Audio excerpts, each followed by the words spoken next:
여러분 안녕하십니까? 주님의 이름과 평강으로 문안드립니다. 부득이한 사정으로 주일 예배에 참석치 못한 분들과 주님의 복음을 널리 전하기 위해 선교용으로 제작된 영생장로교회 이영걸 목사님의 주일 설교입니다. 이 귀한 하나님의 말씀을 통해 크신 은혜를 체험하시고 힘차고 복된 신앙생활이 되셔서 하나님께 영광 돌리시는 여러분 되시길 바랍니다.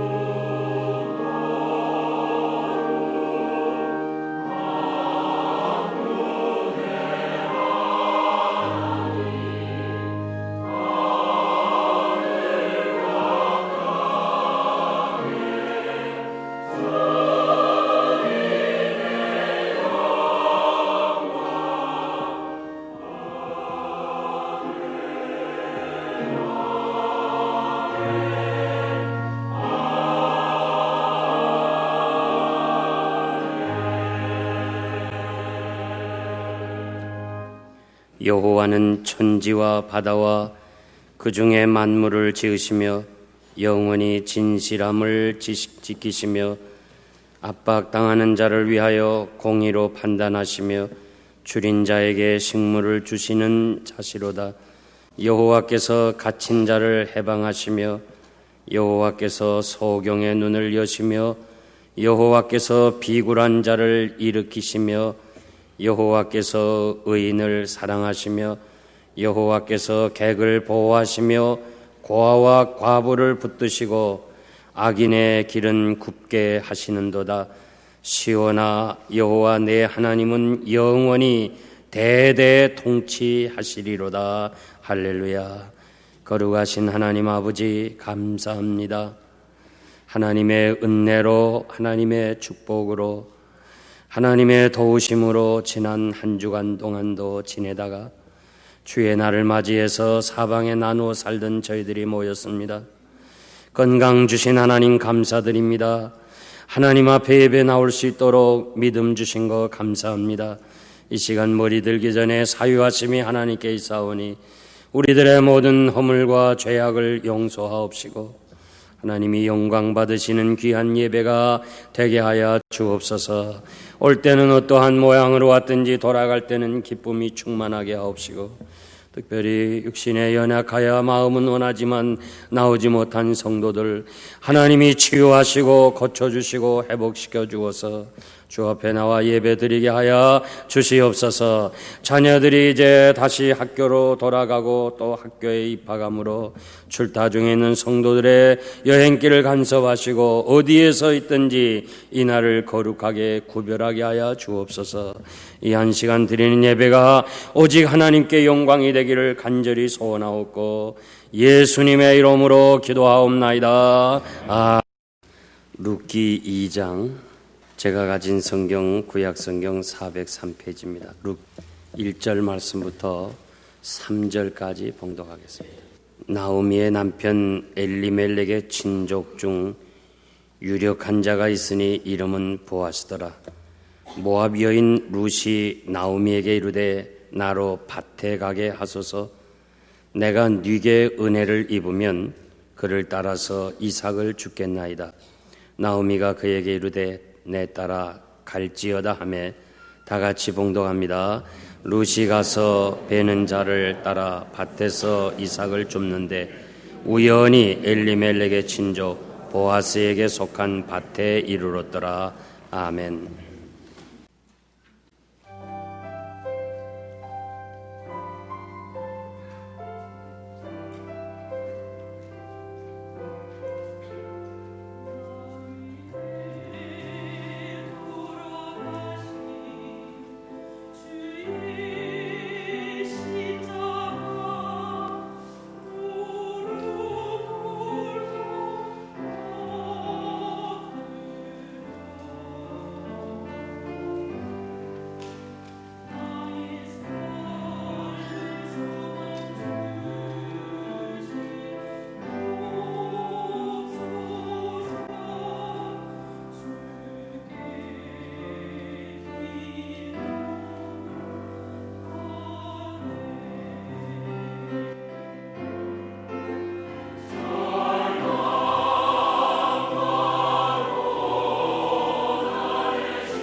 할렐루야. 영국 런던에 있는 정경대학의 로버트 우스트 교수가 전 세계 54개국 국민들이 느끼는 행복도를 조사해서 독일의 타게스 슈피겔이라는 신문에 보고를 기록한 적이 있습니다. 제일 행복한 국민은 방글라데시입니다. 두 번째가 아제르바이잔, 세 번째가 나이제리아, 네 번째가 필리핀, 다섯 번이 인도, 여섯 번이 가나, 일곱 번이 구르기아, 여덟 번이 중국, 아홉 번이 폴란드, 열 번이 터키였습니다. 세계에서 가장 행복한 사람들은 1번에서부터 10번까지는 우리가 생각하는 가난한 나라들이었습니다.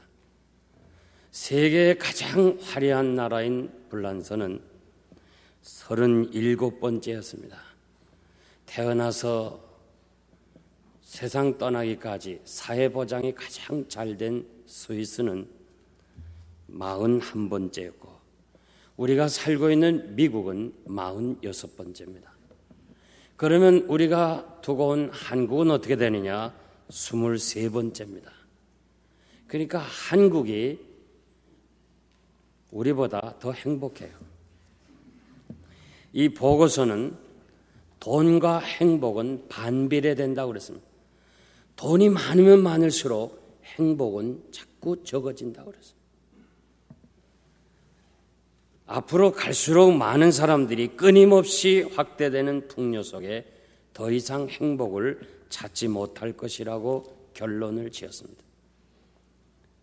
가난은 고통스럽고 또 어쩌면 괴롭고 한이 맺힙니다. 돈 있는 부자에게 여러 가지로 무시당할 수도 있습니다. 그러나 가난은 결코 나쁜 것이 아니고 어렵지만 가난하지만 천국을 소망하고 하나님 의지하고 산다면 가난이 행복으로 바꾸어질 줄 믿습니다. 신앙은 부유한 것보다 가난한 것이 더 유익이 돼요. 왜냐하면 하나님께 더 가까이 갈 수 있기 때문에 그렇습니다. 누가복음 6장 20절 말씀 보면 예수님이 가난한 자는 복이 있나니 하나님의 나라가 너희의 것일 거라. 우리 주님이 가난한 자는 복이 있다고 그랬어요. 이건 심령이 가난하다는 말이 아니에요. 물질에 가난한 자를 얘기하고 있어요. 예수님이 처음으로 설교를 하시면서 주의 성령이 내게 임하셨으니 이는 가난한 자에게 복음을 전하게 하시려고 내게 기름을 부으셨다. 가난한 자에게 복음을 전하기 위해서 성령님께서 기름 부었다고 말씀하십니다. 아이들에게 가난보다 더 나은 교육은 없다고 생각합니다. 가난은 불행한 것이 아닙니다. 좀 불편할 뿐입니다. 본문에 보면 두 가난한 여성이 있습니다. 소망을 가지고 고향 땅에 돌아오면 먹을 것이 풍족하다는 그 소식을 듣고 그 어려운 고향을 돌아왔는데 와보니까 살 길이 막막합니다. 할 수 없이 궁여지책으로 룻은 당시에 가장 가난하고 비천한 사람들이 하는 이삭을 주기 위하여 밭으로 가려고 했습니다. 가면서 누군가 은혜를 베풀어서 이삭을 주면 좋겠다는 그런 소원이 있었습니다. 왜냐하면 사사시대이기 때문에 그렇습니다. 우리가 잘 아는 대로 사사시대에는 말씀을 무시했기 때문에 율법을 무시했기 때문에 사람들이 이삭을 놓지도 않을 뿐만 아니라 그 이삭 자체를 다 거둬가기 때문에 함부로 이삭을 줄 수도 없는 시대입니다. 그래서 누군가 하나님께서 은혜를 주셔서 가서 이삭을 주우면 좋겠다 그렇게 얘기를 했습니다. 우연히 간 곳이 보아스의 밭에 가게 되고 끝내 보아스의 아내가 되고 그리고 성공자가 되는 것을 우리가 알 수 있습니다. 미국에서 가장 대표적인 100가지 여성의 이름을 편집한 엘스턴 스미스 씨라는 분은 현재 미국에서 150만 명의 여성이 루시라는 이름을 가졌다는 거예요. 그래서 7번째, 최고로 많은 7번째 이름이 루시라는 거예요. 그래서 이 룻 하면 아름다운 소녀 같고, 또 루시라고 하면 참 매력을 지닌 여인, 또 우정의 여인으로 그렇게 우리는 인식되어 왔습니다, 사람들이. 그래서 저도 이 룻을 상고하면서 야, 룻이 어떻게 생겼을까 그러면서 마음으로 많이 그 생각해 봤어요. 그러다가 이제 룻이라는 이런 우리 밀레니엄 시어터에 가보면 그 룻이라는 이런 뮤지컬이 있는데 거기 나오는 룻을 보고 조금은 실망은 했지만은 하여간 룻이라는 이름은 정말 아름다워요. 여러분, 우리도 힘들고 어렵지만 룻처럼 그렇게 살면 성공자가 될 줄 믿습니다. 성경에 나오는 이 룻의 이야기는 과거의 어떤 그 베들레헴에서 일어난 여성의 이야기가 아닙니다. 그런 역사적 사건을 우리에게 가르쳐주는 역사책이 아니고 하나님의 말씀은 현재입니다. 하나님의 말씀은 우리들에게 우리가 지금 형편이 룻처럼 어렵지만 룻과 같이 살면 하나님이 반드시 축복해 주시겠다고 우리에게 제시하신 약속의 말씀입니다. 그래서 우리도 룻처럼 성공자가 되기 위해서 성공의 비결을 3가지 말씀드리겠습니다. 첫째는 밭에 가서 일하겠습니다. 룻이 나오미에게 나로 밭에 가게 하소서. 가서 이삭을 죽겠습니다. 나오미가 그에게 이르되 내 따라 갈지어다. 룻이 어머니와 함께 베들레헴에 돌아왔습니다. 희망을 가지고 왔습니다. 무엇인가 풍족하고 환영해 줄 수 있는 사람이 기다리는 줄 알았는데 와보니까 현실은 너무 답답합니다. 살 길이 막막합니다. 이런 때 어머니, 여기서는 도저히 우리가 살아갈 수 없군요. 어머니, 나로 하여금 다시 모압으로 돌아가게 해주세요. 아니면 어머니 같이 가세요. 그렇게 얘기할 수도 있습니다. 그런데 나오미는 그렇게 하질 않았습니다. 우리가 다 이민자로서 살려온 이 미국 땅에 기대와 희망을 가지고 왔다가 사실 여러 가지 그 어려움에 직면해 가지고 다시 한국으로 돌아간 가정들도 우리 교회 몇 가정이 있습니다. 이 변함없는 룻의 효심, 이 변함없는 하나님의 섭리를 믿는 이 룻에게 하나님께서는 놀라운 은혜로 갚아주시고 인도해 주시는 것, 그리고 이 룻의 그 삶의 자세가 매우 훌륭하고 본이 되는 것입니다. 이것이 장차 위대한 일을 하게 될 사람의 첫 동작이었습니다. 룻은 이삭을 줍는 그 위치에서 예수님의 조상이 되는 지위로 올라가게 됐습니다. 흔히 위대한 일을 한 사람들 보면 사람들이 무시하고 비천하게 생각하는 그 작은 일에서부터 출발한 것을 우리는 잘 알 수 있어요. 많은 사람이 무시하고 하찮은 것으로 생각했지만은 그 자리에서 성실하게 일한 사람들이 성공자가 된 것을 잘 알 수 있습니다. 여성의 감정은 예민하고 모든 것에 적응하기가 남성보다 어렵습니다.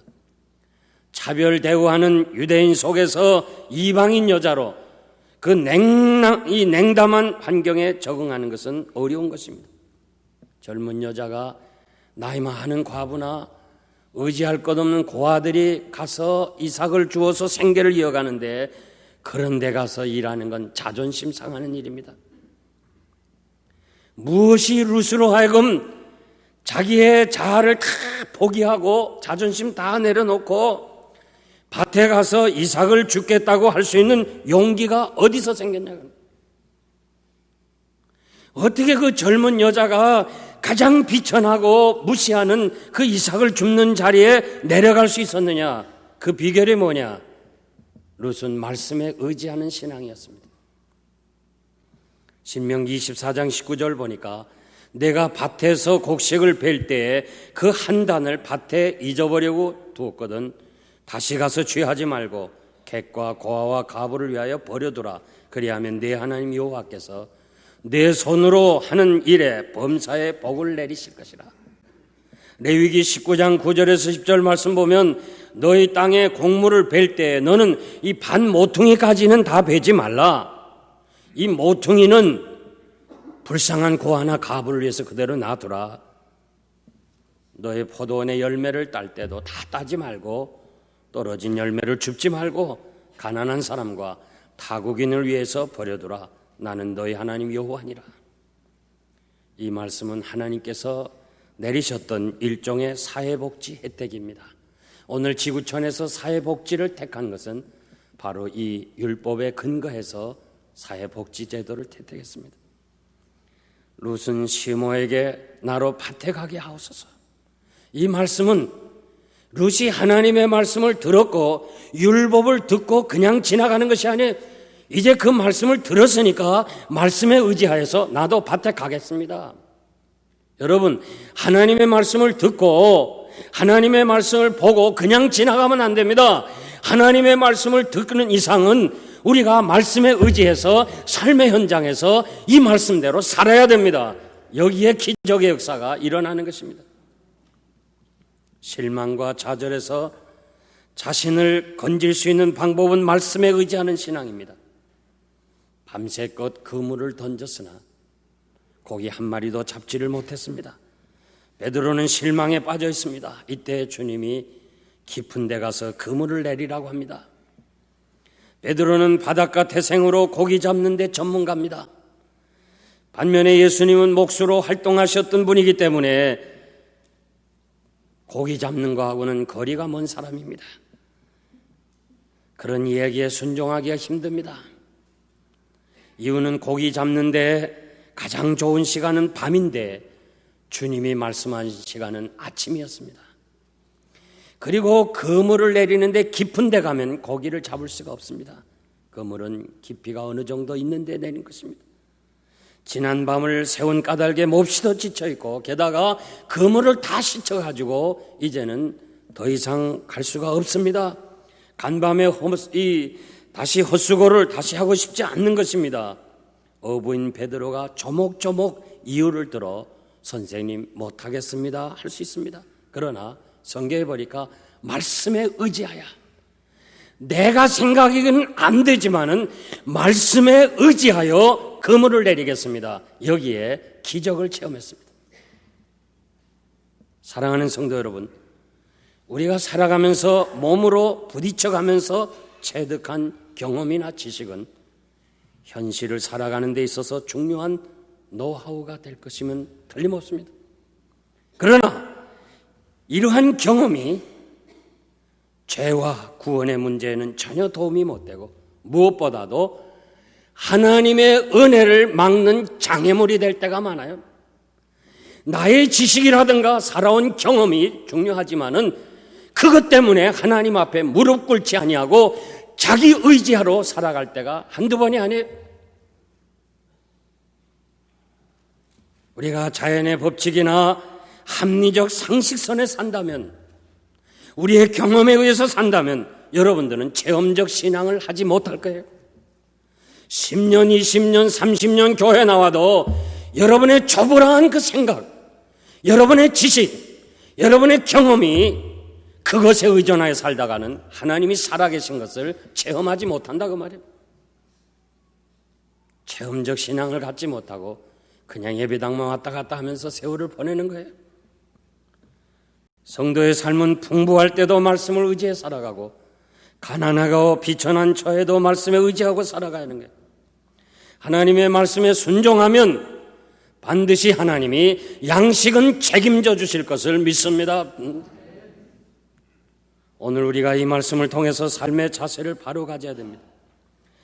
룻은 이삭을 줍는 것을 조금도 부끄러워하지 않았습니다. 그 가난하고 멸시받는 사람들 틈 사이에서 가장 비천한 일을 하는 것을 조금도 마음 상하지 않았습니다. 룻의 행복의 기준은 잘 사는 데 있지 아니하고 여호와의 백성 안에 같이 사는 것을 행복의 기준으로 삼았습니다. 돈 많은 사람과 재혼해서 부자 되겠다는 것, 그것이 그녀의 희망이 아니었습니다. 내가 어떻게 하든지 잘 살아보겠다, 이것이 아니고 우상을 떠나서 하나님의 백성이 되었다는 것, 예수 믿었다는 것, 이거 하나 가지고 행복을 그는 찾았던 것입니다. 오늘 여러분, 정말 우리가 예수 믿은 거, 하나님의 백성이 된 거, 하나님의 백성들 가운데서 예배드리면서 하나님 앞에서 경배할 수 있다는 거, 이것을 행복으로 삼아야 하는 것입니다.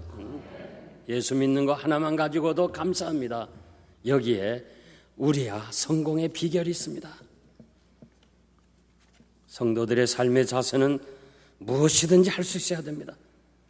비천한 거 한다고 부끄러운 거 아닙니다. 죄 짓고 사는 것이 부끄러운 것입니다. 남의 것을 도적질하고 사기치고 거짓말하고 그렇게 사는 것이 부끄러운 것이지, 진실하고 정직하게 사는 것이 어찌 부끄럽습니까? 하나님의 은혜로 사는 성도들은 하나님은 목자가 되시고 그분이 책임지시기 때문에 언제 어디서나 할 수 있다고 하는 이런 용기를 가지고 살아야 됩니다. 내가 비천한 일 한다고 해서 내 자신이 비천해지는 거 아닙니다. 하나님의 말씀을 들으면서, 하나님의 말씀을 순종하면서, 하나님의 말씀을 먹으면서 우리는 신앙의 성장을 가져오게 되고, 하나님의 말씀에 의지하여 살아가면서 하나님이 살아계시는구나, 이 사실을 알게 되는 거예요. 아무리 설교를 많이 듣고 아무리 여러분이 성경을 많이 봐도 말씀을 의지하지 아니하고 내 방법, 내 지식, 내 힘을 가지고 산다면 하나님의 은혜를 체험할 수가 없는 것입니다. 룻이 모든 것을 다 포기하고 말씀을 들었습니다. 하나님의 말씀은 이삭을 죽게 돼 있고 그 이삭을 가져야 되는 것을 알았습니다. 말씀에 의지하여 나갔던 것처럼, 사랑하는 성도 여러분, 말씀에 의지하여, 이것이 여러분의 삶의 기준이 돼야 돼요. 한번 따라합시다. 말씀에 의지하여, 말씀에 의지하여. 여기에서 분명코 성공할 줄 믿습니다. 두 번째는 그 은혜를 사모했습니다. 네게 은혜를 얻으면 그를 따라서 이삭을 줍겠나이다. 모세의 율법은 분명 가난한 자의 생계를 위해서 추수 후에 이삭을 줍는 자의 권리를 보장해 주었습니다. 추수한 후에 그 이삭을 다시 주우면 안 됩니다. 추수할 때 모퉁이는 그대로 놔두어서 가난한 사람들을 위해서 놔두어야 됩니다. 그래서 가난한 사람들이 그건 당연히 가져야 될 하나님의 보호법입니다. 그런데 여호수아가 죽은 후에 사람들의 마음이 완악해졌기 때문에 사사시대에는 말씀을 무시하고 율법을 무시하고 우리가 아는 대로 자기 옳은 대로 살아갔기 때문에, 자기 소견에 옳은 대로 살아갔기 때문에 이삭을 죽게도 못할 뿐만 아니라 추수 후에 모든 것을 다 걷어가요. 다 걷어가. 당시에 가난한 사람들의 율법의 혜택을 받지 못하고 밭주인의 냉대와 멸시를 받게 되었던 것을 우리는 잘 알 수 있습니다. 사람들이 자기 멋대로 살아가기 때문에 어려운 때에 이방 여자가 이삭을 줍는 것은 참 어렵고 불가능합니다. 그렇기 때문에 그 사실을 잘 알아서 룻이 뭐라고 말합니까? 어머니, 누군가 저에게 은혜를 베푸는 사람을 만나면 이삭을 주겠습니다. 가서 그냥 준 게 아니에요. 누군가 은혜를 주는 사람을 만나면 내가 가서 주겠습니다. 룻의 간절한 소원은 은혜를 베푸는 사람을 만나는 것입니다. 은혜를 사모했습니다. 룻은 자신의 열심이나 노력으로는 이삭을 줍지 못하고 누군가 하나님이 은혜를 주셔서 나로 하여금 사람을 만나게 해야 내가 이삭을 죽일 수 있다고 은혜를 사모한 사람입니다. 여러분, 우리의 노력과 힘으로 인생을 성공할 수 없습니다. 여러분의 힘 가지고, 여러분의 지혜 가지고는 세상을 성공할 수가 없는 것입니다. 하나님의 은혜가 필요합니다. 여러분, 하나님의 은혜가 필요하다는 사실을 분명하게 인정하고 나가면 하나님의 은혜가 여러분과 함께 하실 줄 믿습니다. 시편 127편 1절 보니까 여호와께서 집을 세우지 아니하시면 세우는 자의 수고가 헛되며 여호와께서 성을 지키지 아니하시면 파수꾼의 경성함이 헛사로다. 우리가 아침에 일찍이 나가고 밤늦게 돌아오고, 그래서 어떻게 하든지 우리 가정을 세워보고 우리 자녀를 어떻게 하든지 훌륭하게 기르고, 내가 아내를 사랑하고 남편이 아내를 사랑하고 아내가 남편을 존경하는 행복한 가정을 세우려고 노력을 해도 하나님의 은혜가 아니면 안 된다고 말이에요. 우리의 기업을 키워나가고 우리의 기업을 보호하기 위해서 파수꾼을 두고 밤새도록 지킨다 할지라도 하나님이 허락하지 아니하시면, 하나님의 은혜가 아니면 경성함이 허사라고 분명하게 말씀했습니다. 룻은 알았습니다. 혼자로는 안 된다. 내 힘으로는 안 된다. 하나님의 은혜가 누군가를 통해서 나에게 주셔야 한다는 것을 알았습니다. 이것이 바로 성공의 비결입니다. 여러분, 하나님의 은혜는 사람을 통해서 하시는 거예요. 창세기 39장 4절 보니까 요셉이 그 주인에게 은혜를 입어 섬기매라고 했습니다. 당시에 노예가 주인에게 은혜를 입는다는 것은 상식으로는 통하지 않는 것이에요. 더군다나 이가 이제 감옥에 들어갑니다. 주인의 아내를 겁탈했다는 죄목으로 그 감옥에 들어갔지만 하나님께서 그 죄인도 전옥을 통해서, 간수를 통해서 은혜를 베풀게 하셨다고 그랬어요. 느헤미야 1장 11절 보니까 주여 구하오니 귀를 기울이사 종의 기도와 주의 이름을 경외하기를 기뻐하는 종들의 기도를 들으시고 오늘날 종으로 하여금 형통하게 하시고 이 사람 앞에서 은혜를 얻게 하옵소서 하였더니 그때 내가 왕의 술 관원이 되었다고 말씀합니다. 느헤미야는 아닥사스다 왕의 은혜를 잊게 해달라고 간구했습니다. 주여, 내가 왕의 시중을 들게 해주세요. 내가 이 직장에 들어가게 해주세요. 기도했더니 하나님이 왕의 마음을 감동해서 느헤미야로 하여금 왕의 그 술 맡은 관원이 되게 했다고 그랬습니다. 여러분, 대단히 중요합니다. 하나님의 은혜가 중요합니다. 우리가 이렇게 생활하면서 또 남의 집에서 일하면서 어떨 때는 정말 좋은 주인도 있지만은 그렇지 않은 사람들도 있을 거예요. 좀 주급을 적게 주는 사람도 있을 거예요. 그럴 때 욕하거나 말이야, 못됐다고 그러고 말이야, 예수 믿는 사람이 그런다고 그러고 그렇게 뒷말하지 말고 주여, 주인으로 하여금 이 종에게 은혜를 베풀어 주어서 좀 주급을 많이 주게 해주세요. 이렇게 기도할 때 하나님이 응답해 주실 줄 믿습니다. 이건 여러분만 알아요. 우리는 주의 은혜를 구해야 돼요. 순간마다, 숨 쉴 때마다 어려운 일 우리 앞에 보이는 그때 우리는 어떻게 하겠어요? 주여 은혜를 주시옵소서. 주여 은혜를 주시옵소서.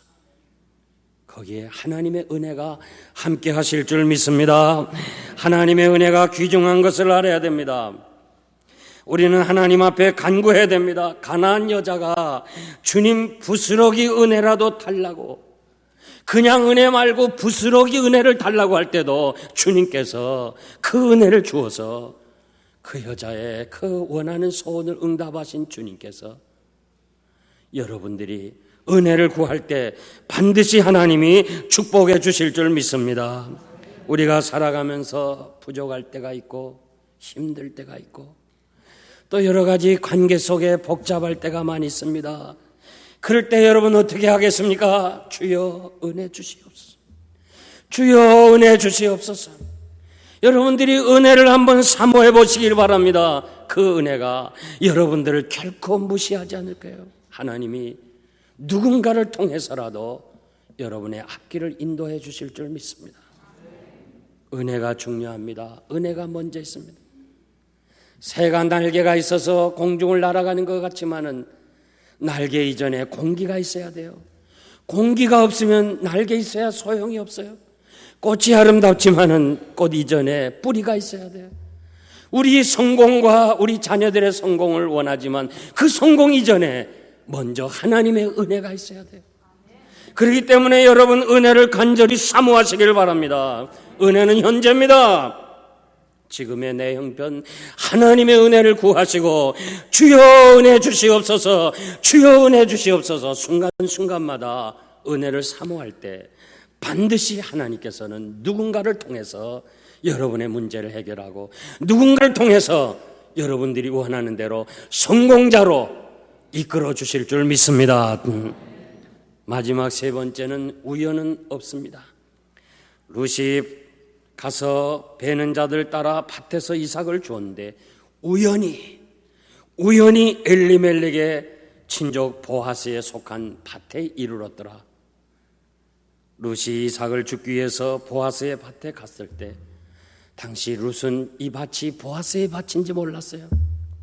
또 이 밭이 보아스의 밭이 되고 그것 때문에 훗날 보아스와 결혼해서 그 가난하고 비천한 여자가 당시에 가장 명예스럽고 유력한 남편의 아내가 될 줄은 전혀 몰랐어요. 다만 갔는데 우연히 그 밭에 이르렀다고 그랬어요. 분명히 이것은 룻의 입장에서는 우연입니다. 그러나 하나님 편에서는 룻을 인도한 하나님의 섭리입니다. 여기서 우연이라고 기록한 것은 우리 인생살이에서 우연이 없고 모든 것은 하나님의 섭리라는 것을 가르치고 있는 것입니다.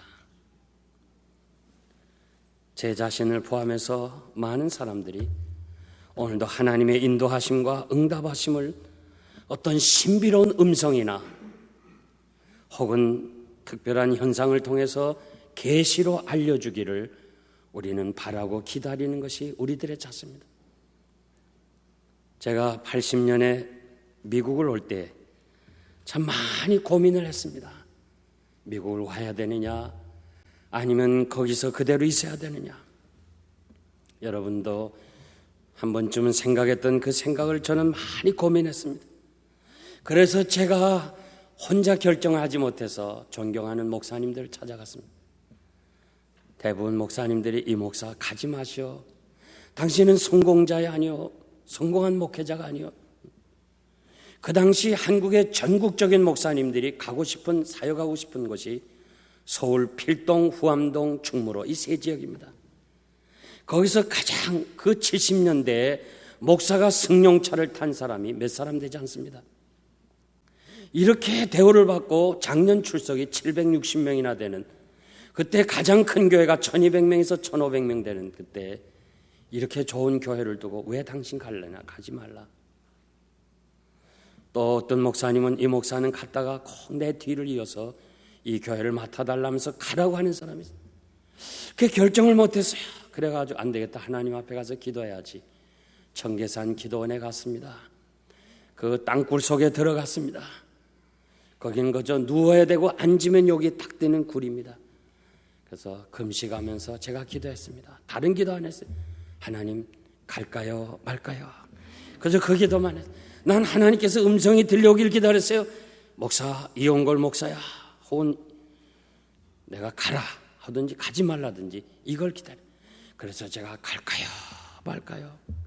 나 또 피곤하면 자고 또 그 다음에 눈에 뜨면 또 탁 앉아서 갈까요 말까요? 계속 이것만 기도해서 하나님 나 갈까요 말까요? 가르쳐 주세요. 이틀을 그렇게 지나고 3일째 되는 날 다시 또 내가 앉아서 갈까요 말까요? 난 음성을 기다렸어요. 그런데 갑자기 제 굴 앞에서 새가 나무에 앉아서 짹짹짹 소리를 질러. 그래서 내가 눈을 감고 갈까요 말까요다 딱 뜨니까 새야. 그 새를 보는 순간 공중에 나는 새를 보라.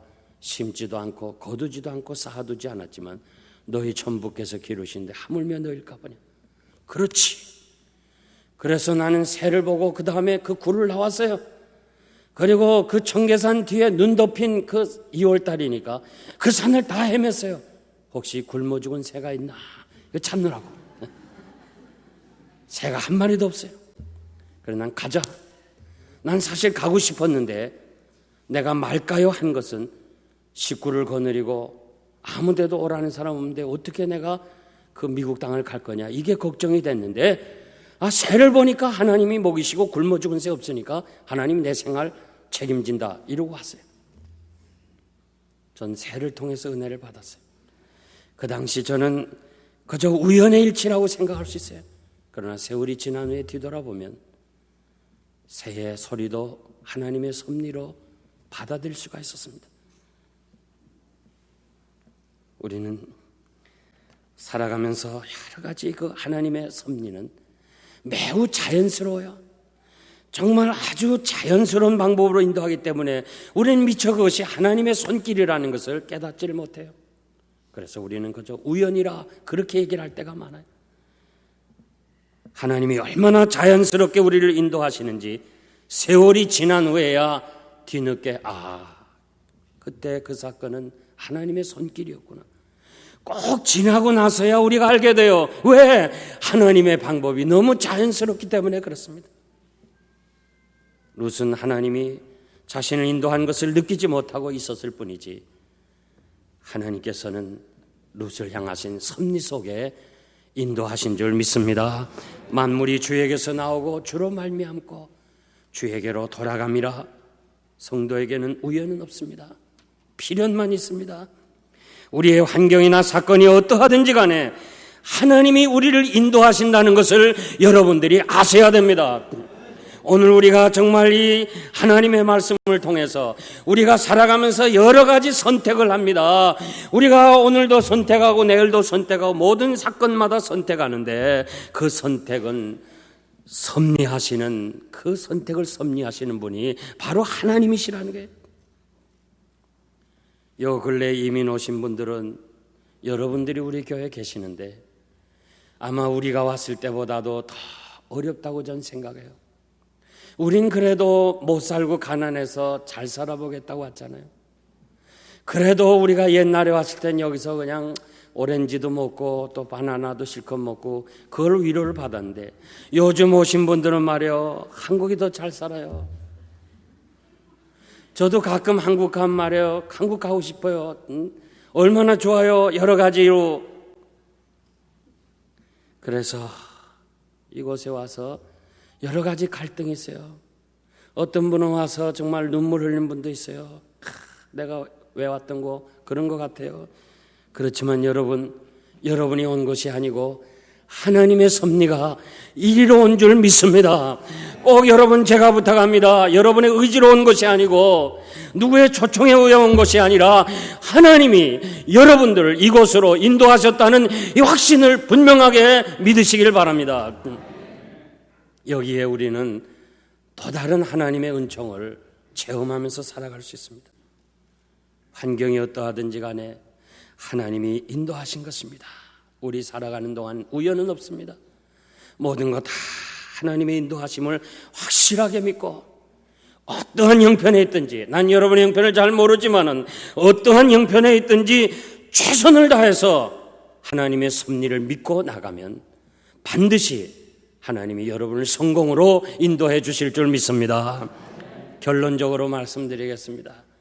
1920년 노벨 문학상을 받은 노르웨이 사람 함선이라는 사람은, 그는 가난하게 성장해서 소년 시절, 청년 시절 노르웨이에서 채석장에서 막노동을 했습니다. 그는 꿈을 가졌습니다. 나도 대륙으로 가겠다.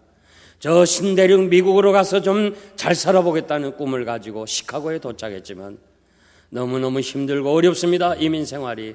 그래서 얼마나 많이 배가 고팠는지 살려온 미국 땅에서 그 어려움 가운데 이분은 배고픈 것을 체험하고 굶주림이라는 타이틀로 책을 썼습니다. 이때 그 책이 모든 사람들에게 감동을 주게 됐고 모든 사람들에게 이름을 날리는 계기가 됐습니다. 왜? 자기가 체득한 그 굶주림, 배고픔을 그대로 글로 표현했기 때문에 그렇습니다. 그 후로 그것 때문에 결국 그는 토지의 성장이라는 책으로 노벨 문학상을 받았습니다. 이때의 모든 평론가들은 그의 성공은 한마디로 비결은 가난이었다. 가난이 그에게 성공자가 됐다고 그랬습니다. 여러분, 가난은 불행이 아닙니다. 가난은 절대 불행이 아닙니다. 여러분들에게 유익이 될 줄 믿습니다. 이 룻과 나오미의 가난이 하나님의 축복을 받는 그릇이라면, 그것이 사실이라면 우리에게도 희망이 있습니다. 왜? 룻처럼 살아갈 수 있기 때문에 그렇습니다. 룻은 말씀에 의지하여 밭으로 갔습니다. 이삭을 줍는 일을 절대 부끄러워하지 않았습니다. 무슨 일을 하든지 말씀대로 사는 것이 가장 자랑스러운 거예요. 여러분들이 한국에서 무엇을 했든지 간에 여기서 말씀대로 살아가는 거, 하나님 앞에서 신앙 양심에 부끄러움 없이 살아가는 거, 그건 자랑스러운 거예요. 먼저 그의 나라와 그의 의를 구하십시오. 나머지는 하나님이 하실 줄 믿습니다. 룻이 시어머니를 위하여 이삭을 주우러 밭으로 갈 때 하나님은 그 길을 성공으로 인도하는 길을 가게 하셨습니다. 누군가를 위하여. 그것이 내 사랑하는 자녀가 될 수도 있고, 내 사랑하는 아내가 될 수도 있고, 내 사랑하는 남편이 될 수도 있습니다. 누군가를 위하여, 무엇보다도 하나님의 영광을 위하여, 하나님의 영광을 위하여 내가 이삭을 주우러 밭으로 가겠다고 하는 이 뜨거운 헌신의 결심이 여러분들이 있다면 반드시 하나님께서는 여러분들을 성공으로 인도해 주실 줄 믿습니다. 지금까지는 어떻게 살았든지 간에 앞으로 우리는 룻기 2장 이 말씀을 분명히 마음에 기억하고, 성공의 비결 3가지입니다. 말씀에 의지하여, 말씀에 의지하여, 내 경험, 내 지식 다 포기하고 말씀에 의지하여, 은혜를 사모하면서, 우연은 없다고 하는 사실, 내게 일어난 모든 사건은 우연은 아니고 하나님의 섭리라는 것. 말씀에 의지하여, 은혜를 사모하면서, 우연은 없다는 사실. 3가지. 우리 시온 찬양 첫째 뭐예요? 말씀에 의지하여. 그 다음 은혜를 사모하고, 그 다음 우연은 없다는 것. 자, 우리 모두가 다 첫째 뭐예요? 말씀에 의지하고, 두 번째 은혜를 사모하고, 세 번째 우연은 없다. 이 3가지 꼭 냉장고에 붙이세요. 다 붙였어요. 이거 가지고 기도하세요. 반드시 하나님이 룻을 성공으로 인도하신 그 하나님 살아계셔서 여러분과 여러분 자손을 성공으로 인도할 줄 믿습니다. 기도하겠습니다. 하나님 아버지, 감사합니다. 여러 가지 힘들고 어려운 이민생활, 정말 날마다 숨 쉴 때마다 내 앞에 어려움을 보이는 이런 현실, 어려움 속에서 실로 아버지 성공의 비결을 이 아침에 가르쳐 주심을 감사합니다. 어떻게 하든지 나의 지식이나 나의 경험이나 나의 어떤 모든 것 다 포기하고 말씀에 의지하여 밭으로 나갈 수 있는, 비록 그것이 비천하고 정말로 남보기에 딱한 일이고 불쌍한 일이지만은, 그러나 밭으로 나가서 최선을 다해 일하게 하시고, 주여 은혜를 주시옵소서. 어려운 순간 때마다 낙심하지 말고 주여 은혜를 주시옵소서. 어렵고 힘들 때마다 주여 은혜를 주시옵소서.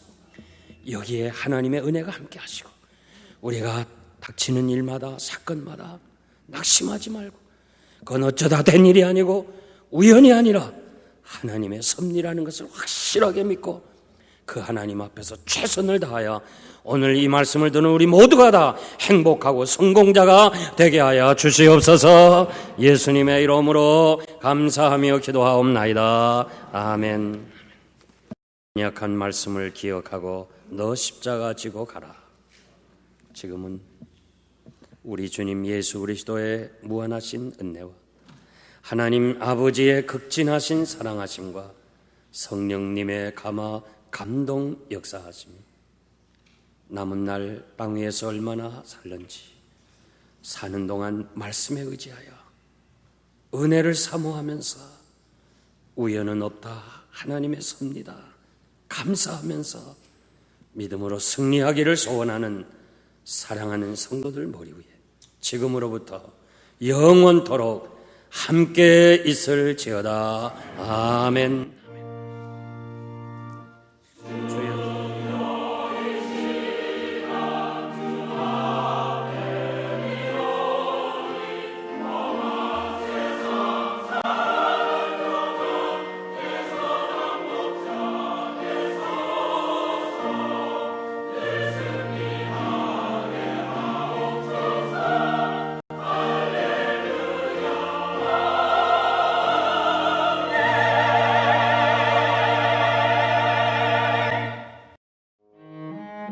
저희 영생장로교회는 706 위트머 로드, 호샴, 펜실베니아에 위치하고 있으며 매 주일 예배는 1부 오전 8시, 2부 오전 10시, 3부 12시에 드리고 있으며 오후 3시에는 찬양 예배를 드리고 있습니다.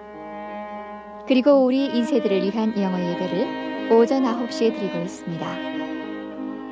성경 말씀을 통한 거룩한 신앙인격으로서의 변화를 위해서 주일은 물론 수요 예배를 오후 8시에 드리고 있으며 금요 기도회는 오후 8시에 모이고 있습니다. 저희 영생장로교회에 대한 자세한 문의사항은 전화 215-542-0288, 지역번호 215에 542국에 288번입니다. 그럼 하나님의 큰 축복과 은혜가 여러분의 삶에 항상 동행하시길 기원합니다. 안녕히 계십시오.